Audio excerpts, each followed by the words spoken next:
It begins on a heavy August morning in Fall River, Massachusetts, 1892.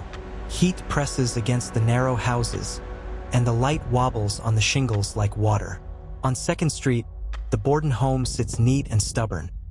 Windows shut, doors locked, rooms compartmentalized like secrets.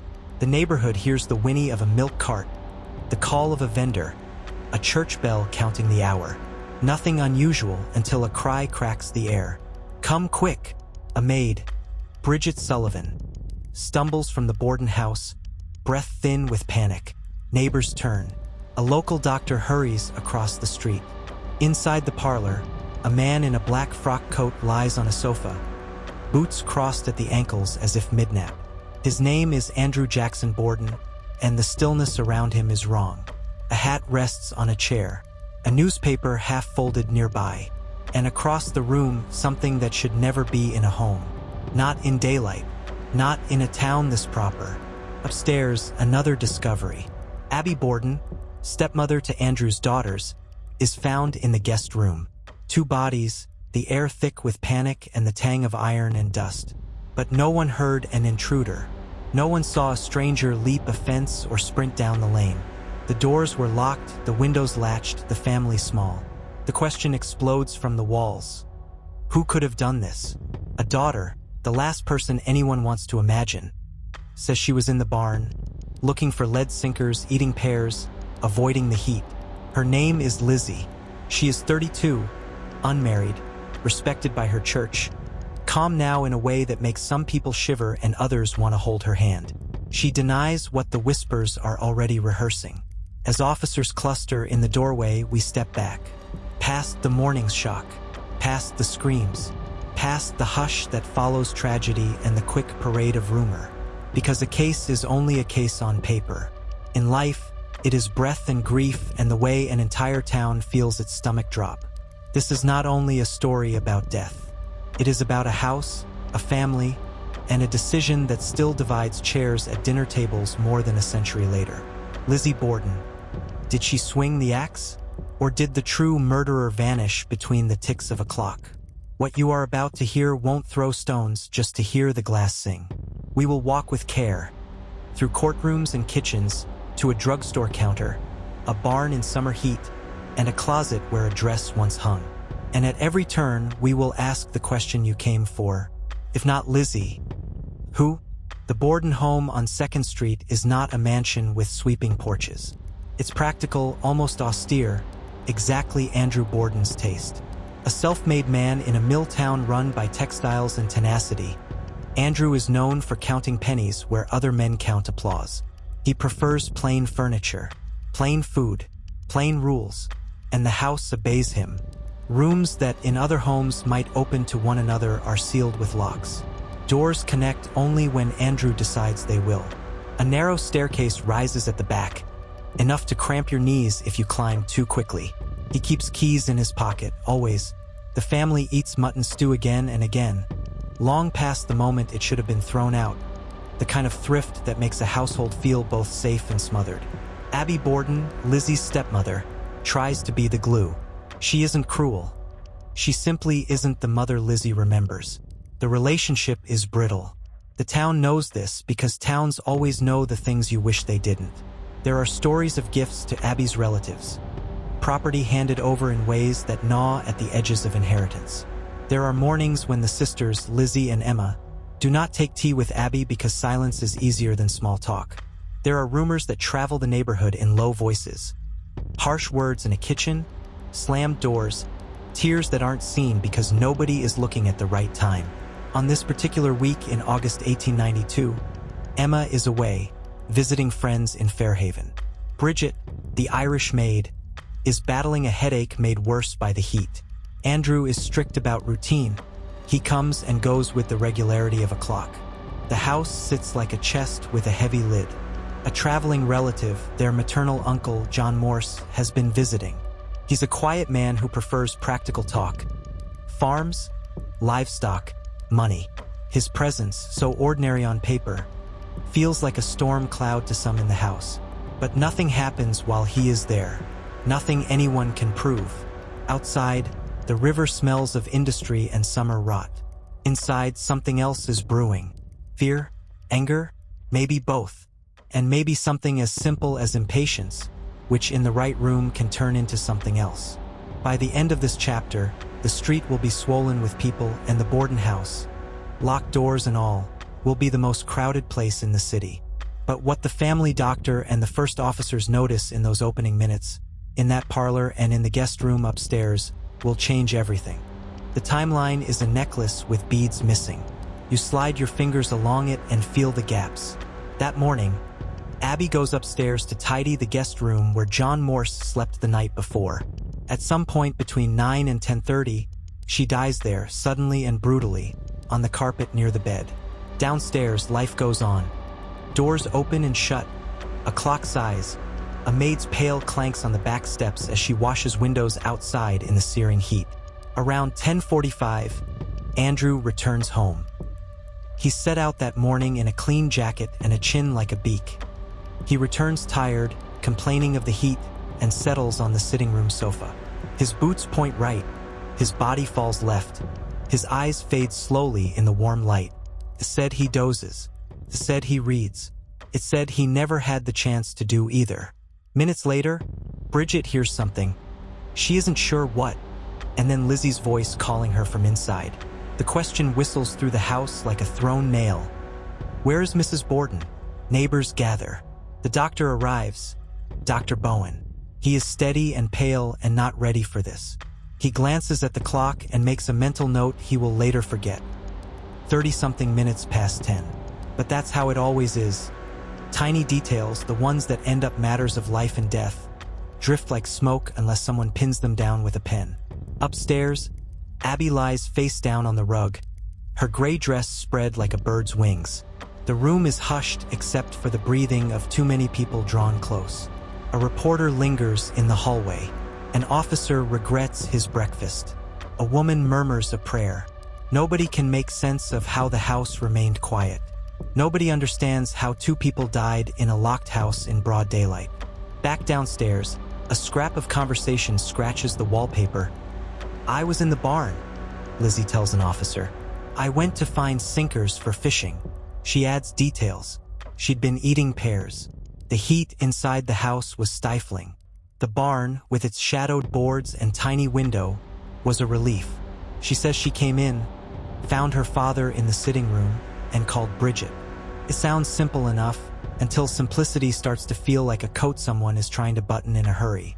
Officers search the cellars and closets. In a washtub, they find a pail with a tint of pink in the water. Laundry? Maybe. They look for an axe, and they find several.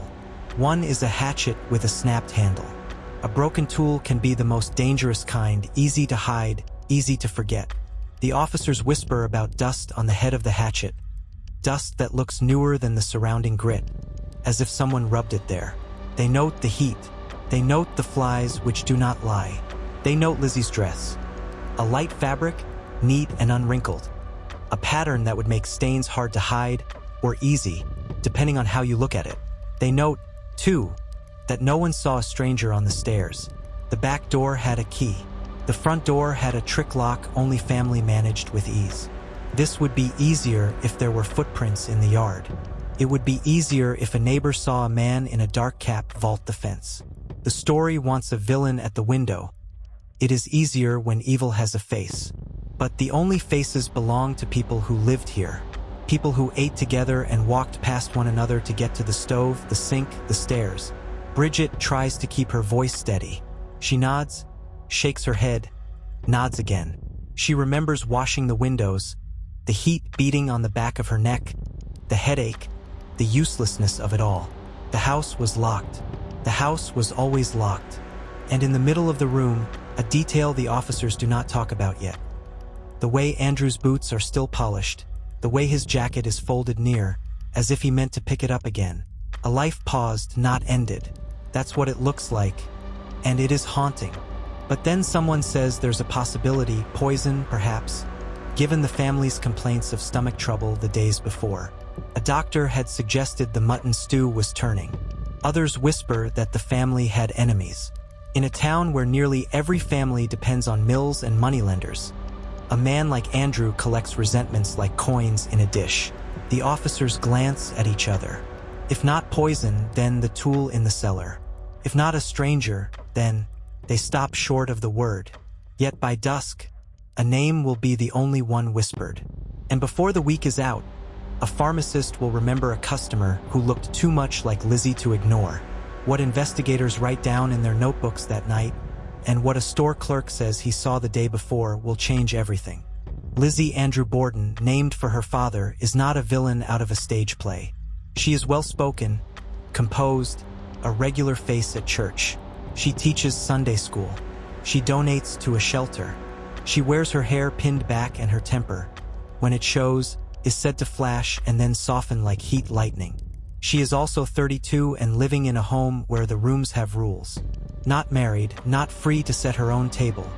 Not poor and yet not permitted the life that money might have bought if her father had been more generous. Her sister Emma, older by nearly 10 years, is away that week. Safe from suspicion, or perhaps only safer because of distance. It depends on who you ask. People in town paint Lizzie in colors they prefer. Some see the devoted daughter caring for an aging father. Some see a woman suffocating under thrift and favorless affection. Some see a person caught in a struggle over property, because a year earlier, Andrew gave a house to Abby's sister. The sisters, Lizzie and Emma, were upset. Later, Andrew transferred them a rental property, a gesture some thought too late, others too strategic. Motive can travel many roads. Money, resentment, a cooling of affection that becomes ice. But motives are not proof. They can't carry a verdict. Not when a person's face is the last thing the town wants to picture where horror unfolded. In the days after the crime, a friend of Lizzie's, Alice Russell, remembers a tense conversation before the murders. Lizzie, she says, felt something was about to happen. Was it dread? An intuition? A warning? People who study the case disagree, but the words land like a pebble in a pond. Ripples move outward. We still feel them. Andrew's home was more than neat. It was a place where truth might whisper and be told to hush. Imagine living with your stepmother for decades and never agreeing on the title you should give each other. Imagine a father who trusts locks more than laughter. Imagine being watched every day by a town that wanted you to pick a path, marriage, teaching, service, to tell them who you are. And imagine refusing to pick. This doesn't make Lizzie guilty. It makes her, perhaps, human. But human complexity is the exact place where tales twist. And when tragedy happens, our minds shove people into categories. The grieving, the guilty, the hero. Lizzie didn't fit any of the available boxes easily that week.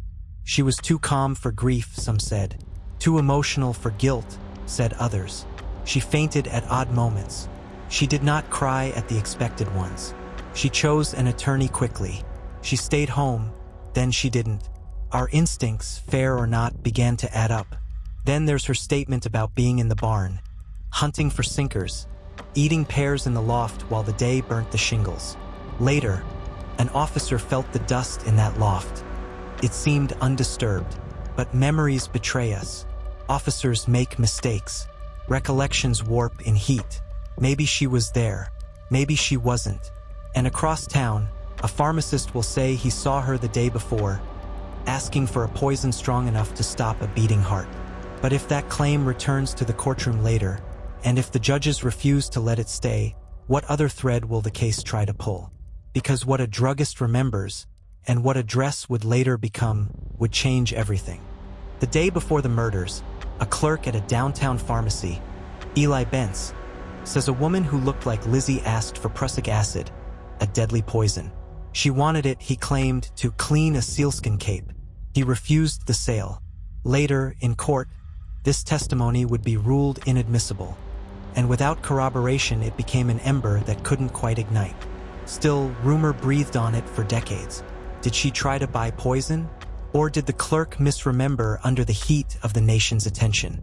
In another house, a friend, Alice Russell, recalls something more intimate, something she witnessed. Days after the murders, Lizzie burned a dress in the kitchen stove. It was stained with paint, she said, and no longer wearable. To Alice, the act was troubling. Too soon, too close to the violence. To others, it was ordinary housekeeping in a home shell-shocked by visitors and newspaper men. But in a case that strains for proof, the smallest gesture becomes a flare in the night. A dress burned becomes the dress. The dress becomes the story. The story becomes the verdict. Long before a jury is sworn, officers searched the house again and again. They found hatchets and axes, as any New England home of the time might hold. One hatchet, its handle broken, looked suspiciously clean. A chemist examined it, but the science of that era could not sing the tune we now expect from forensic labs. There was no luminescent spray, no DNA, no high-speed camera to reinterpret the past. There were men in suits and a jury of neighbors. There were photographs, stark and cruel by our standards, and sketches in a notebook. The inquest days, when Lizzie testified, left impressions that lasted longer than the words themselves. She was said to be under the influence of prescribed morphine for shock, her answers sometimes wandering, sometimes sharp. She forgot whether she heard a groan, or a scraping noise, or a suspicious laugh. She held contradictions that might be grief or deception. The law listened and recorded. The press polished her every syllable into headlines. And slowly, a grand jury was convened. Before we reached the trial, the stage on which the nation would see a woman accused of an unspeakable act, pause with the human beings in this room. A maid who may have seen more than she realized, trapped by employment and circumstance. A sister who returns to a house that will never again smell like it did when their mother was alive. A town that shuffles around 2nd Street, tiptoeing as if a loud footfall could break something further. What would you do if a friend burned a dress after tragedy? Would you ask for the story behind the stains? Would you dare? Because when the prosecutor stood up later, when he opened a box and revealed an exhibit designed to shock, the courtroom air would vanish. And the man who once crossed the street to this house with his doctor's bag would feel the floor tilt under his feet. What the inquest preserved, and what the jury saw in that wooden courtroom, would change everything. Midpoint CTA. If you're still here, subscribe, because stories like this deserve more eyes and more voices. Your comments often uncover details buried under a century of dust. The inquest is a room full of chairs and the uneasy sound of paper. The district attorney asks questions that seem simple: timelines, habits, who locked which door. Lizzie sits straight-backed, a woman accustomed to public gaze and private judgment. She is given a sedative by her physician to calm her nerves. No one questions in the moment if calm is the best preparation for memory. How long were you in the barn? She answers, and the answer changes by a minute here, a minute there, as if memory were a chain that slips from one gear to another and back. Did you hear anything unusual? She says she heard nothing until she saw everything. It is the kind of answer that either belongs to the innocent or to a person who knows which silence will keep them safe. Alice Russell's presence hovers like a bird at a window. She will later testify about the dress. She will repeat, softly, the words Lizzie shared before the murders, that ever since her stepmother arrived, things have not been pleasant, and that something might be coming. Our bones know the chill of those words, but we also know what dread can do to a person caught between obligations. The prosecutors press. The defense objects. The judge allows, then disallows. The clock dawdles. Outside, a newspaper seller calls out the latest. Lizzie testifies. Inside, a community's sense of right and wrong narrows into a few specific questions. Could a woman do this? Could this woman do this? The first asks about gender. The second cuts deeper. Lizzie's composure becomes the talk of every parlor. She is unflappable, someone says. Another replies, she is made of stone, as if grief must perform to be believed. Over and over, the investigators circle the hatchets, the basement sink, the brown stains on a skirt that might be paint. They search the farm of an acquaintance, the yard where no prints settled, the barn loft where dust tells one story and the person in the parlor tells another. Evidence remains stubbornly ordinary. There is no smoking tool, no fresh fingerprint half a century before Hollywood will even care about such things. A grand jury decides there is enough to go forward. Some in Fall River nod. Otherwise, how could the city breathe? Others shake their heads. This is an illusion of certainty, not certainty itself. The case belongs to a larger stage now. What nobody expects, as the state organizes its arguments and the defense marshals its experts, is that an object will soon be carried into the courtroom that feels like more than an exhibit. It will feel like a kind of judgment, separate from the 12 men sworn to listen. Because what the prosecution will show to that jury, and how Lizzie will react, whether out of shock or calculation, will change everything. June 1893.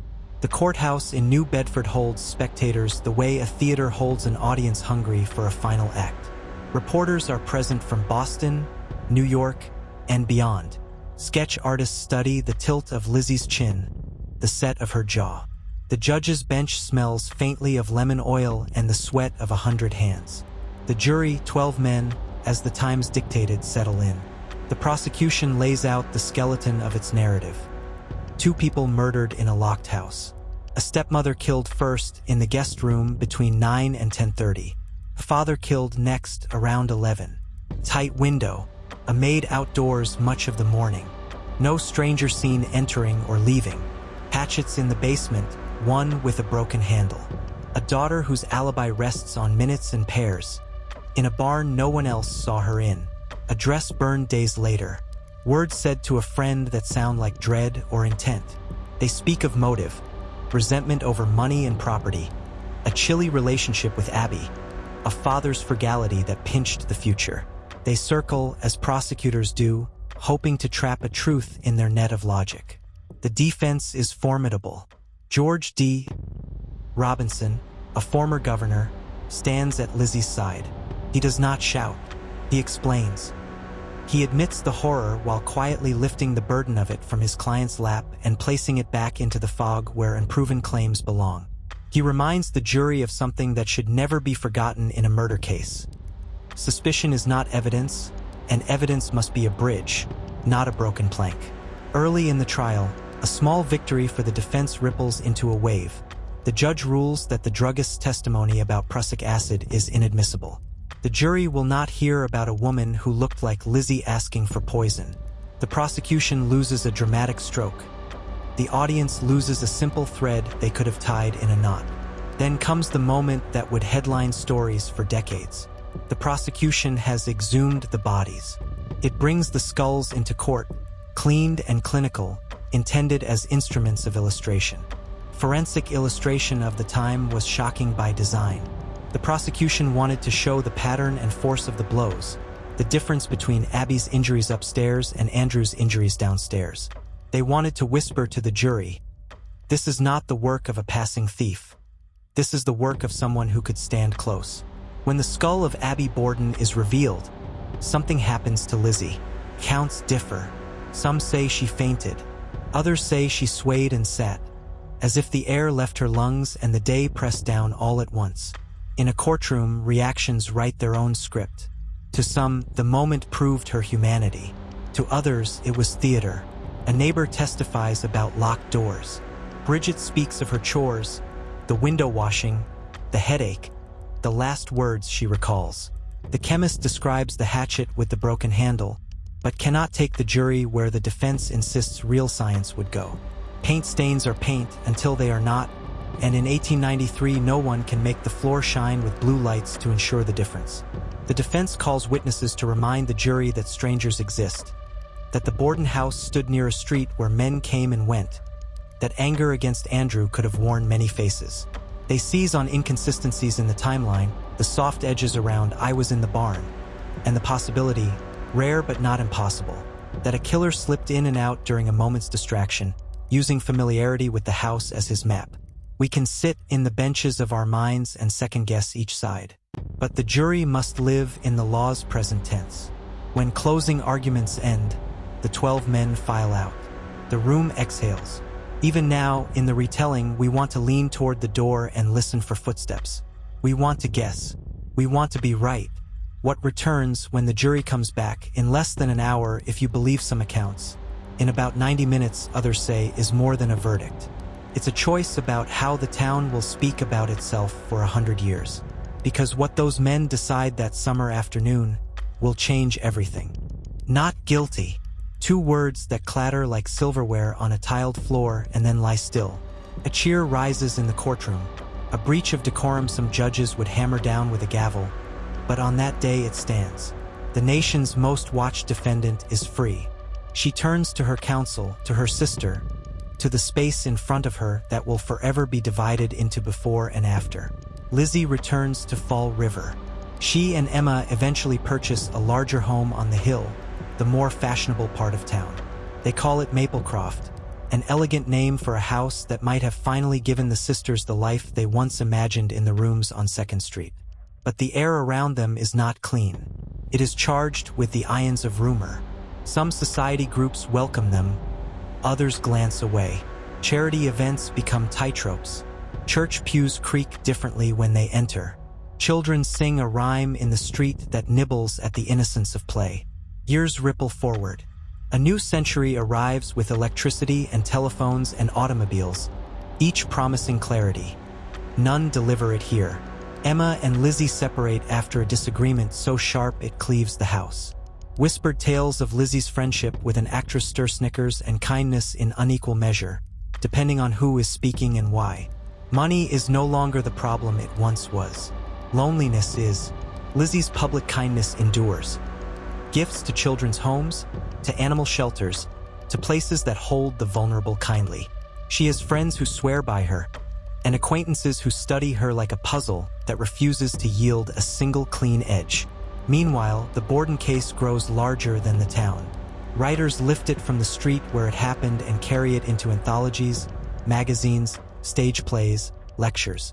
It becomes a mirror, and people stare into it hoping to see themselves wiser or braver. Instead, they mostly see how thin the line can be between what we know and what we can prove. When Lizzie dies in 1927, she leaves a will that provides for staff and charities. The house on 2nd Street becomes a place of pilgrimage for those who find meaning in rooms that once held panic and now hold tour groups. Some visitors claim the space hums with unrest, though perhaps the hum is only the sound of our minds, trying to attach an answer to a question that always slips away. Because the verdict, acquittal, could not acquit the town of its doubts. And the doubts could not convict the woman in the blue dress. The story lives in that space. It is not a comfortable home. It is, however, unforgettable. And then, as the decades pass, modern eyes start to look back with new tools. Historians re-examine testimony. Forensic-minded readers do math with timelines. They ask whether someone else could have been in those rooms. They ask whether a killer could have slipped in when Bridget went to the barn, or left by the side door, or stood in the narrow space between stair and wall and waited. They ask if the handleless hatchet was planted, if the dress was only a dress, if pears are a detail or a lure. They ask, and the house remains silent. It has learned how to hold its tongue. What we are left with is not proof but possibilities. And the possibilities, tender, frustrating, relentless, still change everything. Some stories end. The Borden case resonates. It resonates in the nursery rhyme children still chant without the sadness of context. A fragment that survived because it was sharp, not because it was fair. It resonates in the way we talk about women and violence, about class and inheritance, about the assumptions we make when the accused looks like someone we know from church. It resonates in how we treat servants. Bridget's life after the trial is a ghost story of another kind, disappearing into a marriage and a chain of names in a ledger. It resonates in the way law, science, and rumor braided together in 1893. A braid that often frayed where you most needed it held. Consider the other suspects who crowd the footnotes. John Morse, the visiting uncle with farm talk and a calm face. Some say his alibi was too neat, others that his presence was a coincidence with terrible timing. Bridget herself, alone in a house that did not always see her, was whispered about by those who preferred her to be guilty so that the family could stay whole in memory. A nameless intruder, an option that seems thin until you map the minutes on paper and see how time creates tunnels where you think there are only walls. Consider, too, the idea that a second person might have helped. A thing that chills the blood because conspiracy is an intimacy we fear most. Two minds building a terrible fact together. But if there were two, why no rumor ever gave one a name that stuck? Modern writers have pointed to the one fact that remains stubborn. The logistics. 2 murders separated by a floor and a slice of time. The risk a killer took lingering in the house after the first death. The audacity to leave by any door and trust the town's silence. Could anyone have done it but someone who knew the locks? Could anyone have done it but the person who knew when the maid stepped into the yard and when the old man's head would bow to the heat? And then again, if it were Lizzie, could she move from one room to another, change her clothing, hide a weapon's handle, and greet the doctor calmly enough to convince half the town? We wander this maze, and every path leads back to the house. The rooms stand like verses in a poem we keep rereading, hoping for a line we missed. The guest room, Abby's last steps. The sitting room, Andrew's last breath. The kitchen, fire in an iron belly where fabric disappears. The cellar, axes, dust, and the kind of cold that never warms. Imagine standing outside as evening falls on the day of the murders. Lamps flicker on up and down 2nd Street. The Borden house is marked off. Officers posted at doorways they can finally command. People whisper on the sidewalk, their voices making a tide that laps at the granite stoop. Somewhere a child hums a tune, the same one that will one day cross oceans in schoolyards. A town feels both smaller and more dangerous than it did at breakfast. A young woman sits upstairs, alone with a future now braided to a crime. Whether or not she ever touched the tool that carved this day into history. We can't hear what she is thinking. We can only hear our own questions. Because every generation retries this case with fresh eyes and finds, at the end, a mirror. And that reflection, our own hunger for certainty, our own fear of the locked door, is what changes everything. So, did Lizzie Borden swing the axe? The court said no. History refuses to accept a single, simple yes or no. Between those answers stands a house, a family, a trial, and a century of argument. What we know: 2 lives ended in daylight in a town that prided itself on order. What we feel: grief that hardened into legend. What we keep: a cautionary tale about how quickly suspicion becomes a story, how eagerly a story becomes a verdict, and how a verdict never silences a question when the human heart isn't ready to stop asking. If you watched this far, you didn't come for gore. You came for truth, or for the sincere effort to find it without breaking what's left of the people who lived it. Thank you for walking this road with care. What do you think happened in the house on 2nd Street? Leave your theory in the comments. Someone out there knows the truth. And if this story pulled you in, subscribe and share it. The more eyes on history, the clearer it becomes. Or at least, the kinder we can be to the people stranded inside it. Captain Justice True Stories, where we don't chase monsters. We ask why the dark corners still matter.